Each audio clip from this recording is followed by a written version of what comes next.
A dead secondary school student was discovered hanging in her dormitory. Many theories and blame games sprang from various sources. Some pointed fingers at the girl for not sharing her feelings with others, notably her teachers. Other people blamed the school for a lack of discipline. Parents were blamed for their children's lack of discipline. The press's reliance on police reports and interviews conducted at the scene of the crime resulted in some spectacular headlines. As someone who is interested in life skills at USuccess, I was eager to conduct some preliminary research. I discovered a suicide note that had been left behind.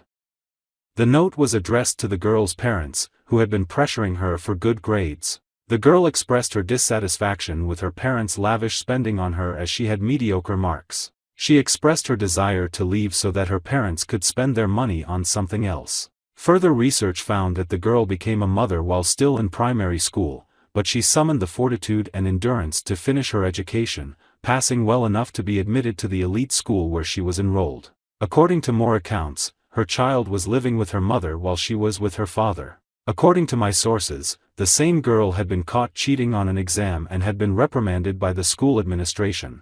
Some people told me that she had been threatened by a teacher who said she would be sent home if she didn't stop cheating. Although my research was informal, as a life skills practitioner, I was able to draw some inferences from it. The fact that the girl pulled herself up and worked hard to complete national examinations even after falling pregnant in primary school illustrates that the country has lost a potentially productive citizen. The fact that the girl lived with her father and the child with her mother indicated that the two parents had divorced. The fact that the girl was discovered cheating on examinations at school indicates that she desired to bring home the good results that her parents demanded. The fact that the girl was punished at school for cheating on exams and was threatened with expulsion may have been the final nail in her coffin of stress. The fact that the girl became pregnant in primary school suggests a variety of factors, one of which could be inadequate parenting. Children who have had a familial background damaged by extended periods of unemployment, violence, or alcohol or drug abuse are at a higher chance of becoming pregnant early, according to studies. Early pregnancy has been linked to parents' inability to provide appropriate knowledge about sex to their children and to provide them enough self-confidence to resist sometimes overwhelming peer pressure to engage in intercourse at a young age, according to research. I once knew a family who lived in a two-bedroom home with their son and daughter sharing one room. Due to the parents' failure to freely inform their children about sex education, the son became pregnant by the daughter. Condoms were used by a couple in my neighborhood, but they never told their children what they were. Their children were seen using condoms as balloons, both used and unused, and inviting neighborhood children to play the balloon bursting game with the condoms. Others were hesitant to confront the couple about it. I couldn't resist the impulse to speak with the couple, and everything was made right. In May 2019, while listening to and watching Citizen News TV at a teen pregnancy session, a single mother whose parents are divorced testified that she became pregnant at the age of 15 because she had no idea that sleeping with a partner may lead to pregnancy. She also stated that she had no knowledge of family planning or what is referred to as safe sex. Poor parenting in areas of sex education can be disastrous, as evidenced by the cases above.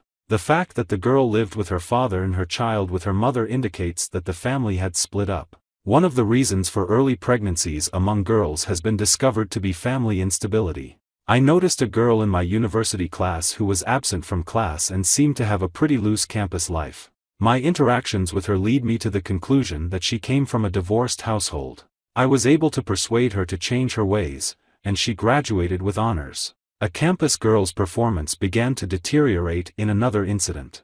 I noticed that her parents were always arguing, and she was bringing her domestic issues to university with her. A conversation with her father resulted in reconciliations, and everything turned out fine. The suicide letter and the school penalty suggest that the girl was under pressure to achieve well from both her parents and her teachers. Students are encouraged to cheat in an educational system where grades are everything.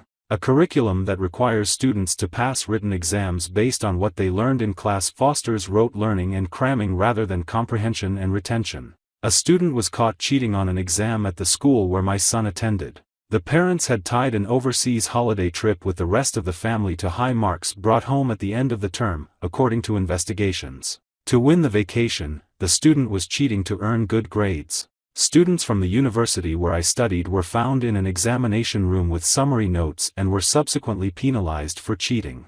My in-depth review of the situation revealed that the students brought such notes into the exam room since they understood that exams, which are mostly recall in nature, would be based on the notes presented in class, and they were not excellent at cramming. In my more than 17 years of instructional design and as an online instructor, I've learned that not all students or pupils learn at the same rate or in the same way. They don't all have the same or comparable skills. Forcing all kids or students to take the same written exam at the end of a term or even a year is a convenient but ineffective technique of assessing learning outcomes. I often wonder if we realize that among the students we teach are artists for whom math is okay but not a deciding issue in their career, yet we make it mandatory for all and insist that they all pass it well in order to continue. Potential entrepreneurs can be found among our students and children. Whether students pass or fail history and literature, it is unlikely to have a detrimental impact on their entrepreneurial abilities.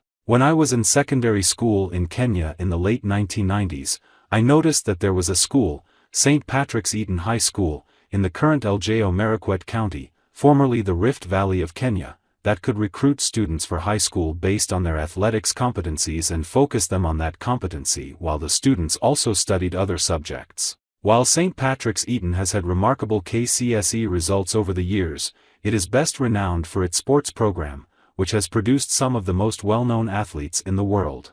Mike Boit, David Rudisha, Peter Rono, and Wilson Boit Kipketer are just a few of the notable alumni. Physical fitness was more essential to these athletes than physics. A competency-based curriculum, CBC, identifies a competency and focuses on developing it. However, I must caution that if done incorrectly, it can be detrimental. The girl who took her own life was a determined and hardworking individual. This is demonstrated by the fact that she returned to school after becoming pregnant in primary school and passed her exams so well that she was accepted into one of the most prominent schools in the country, which only accepts students with excellent scores. Her status as a working mother may have had an impact on her psychologically or physically. There is indication that she was under pressure to perform well in class. The girl subsequently turned to exam cheating. The consequences of grade pressure on your child can be deadly. This is clear from the note about wasting parents' money and the consequences of getting detected cheating on a test. The girl must have felt alone. It reminds me of a Bukusu, a Luya subtribe, fairy tale told to me by my mother-in-law about the white termite who complained that, when in the soil I have no peace, for ants attack me.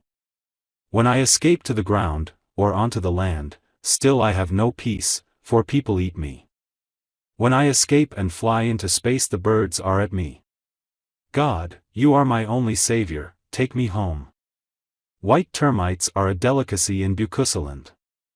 They also have medicinal values. Parents who required good marks may have put pressure on this girl at home.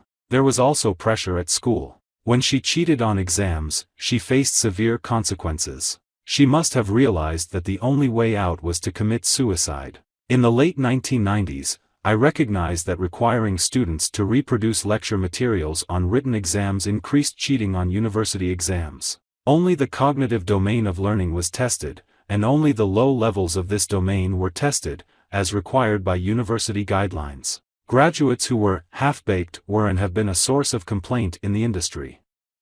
Another failed system disastrous to graduates who cannot get jobs or cannot maintain jobs. Give us your comments.